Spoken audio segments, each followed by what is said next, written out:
Welcome back in. Great to have you here on WKYT. Everybody's talking about we're not ready for it, but it's getting closer to the start of school as the year rolls on. Many families have already started shopping for back-to-school needs. Jennifer Hunter with the UK Cooperative Extension Service joins us with some suggestions on how to make going back to school less stressful and more budget-friendly.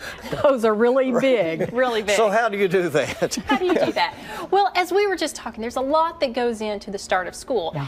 And a considerable amount of the stress that you might experience with the start of school deals with who's going to be in my kiddo's class, and are they going to make new friends, and packing lunches and getting up early and all that. But then there's also a considerable amount of financial stress. That back to school is one of those occasional type expenses that we may not have built into our monthly budget. So sometimes it can be a very stressful financial time of year. So just thinking about strategies that can help make back to school time less expensive, and as we always say, planning ahead, can really help parents out this time of year. So what are some things you can do? You know, you'll go into some of the major retailers right now, they'll already have lists out of what the kids are going to likely need at schools and that kind of thing. So stick to that list. Make certain that you have the list from your child's school. Have a conversation with your kids before you head into the store that the things on the list are the needs.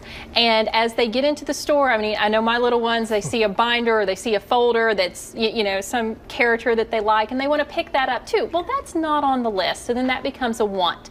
So we discuss how much we have available in our back to school budget. We cover those needs first. We want to make certain our teachers get the school supplies that they need.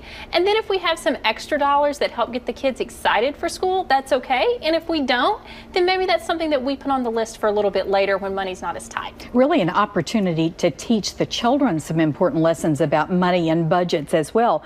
What about clothing too? That's a big expense. And that's where I think we have a great teachable moment. And this we've done with our son for several years, is especially when he was smaller, for some reason he really liked expensive shoes. And so he would go into the shoe store and just he would always pick out a $100 pair of shoes. So we started a shoe budget that, you know, I told him how much we were willing to spend on shoes, and anything above that he needed to pay for himself. And miraculously, we were able to find less expensive shoes that we liked. All of a sudden. So having these you are so smart. Having these conversations with them ahead of time is, well, you know, these are our needs. Let's make a list of them. And this is how much mom and dad or grandpa or whoever's helping out has available to spend.